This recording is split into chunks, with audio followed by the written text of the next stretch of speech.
Insanul Fahmi akhirnya muncul ke publik dan mengaku telah menikah siri dengan Inara Rusli pada Agustus tahun 2025.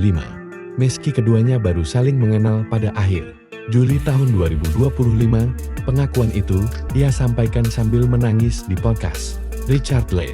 Namun, pernyataan Insan dinilai janggal karena saat meminta maaf kepada Inara dan keluarganya, ia masih menyebut dirinya sebagai calon, sehingga dianggap keceplosan berbohong.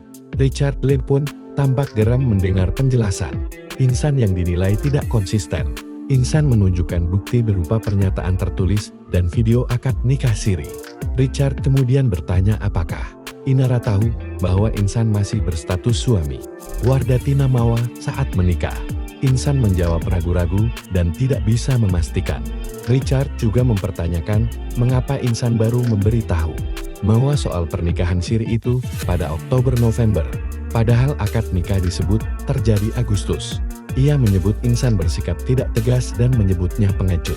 Sebelumnya, kasus ini mencuat setelah Mawa membongkar dugaan perselingkuhan suaminya dengan Inara Rusli melalui Instagram.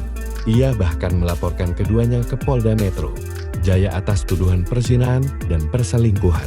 Dalam unggahannya, Mawa mengungkap kekecewaan atas perselingkuhan itu dan menyebut inisial IR sebagai sosok perempuan yang diduga kuat adalah Inara.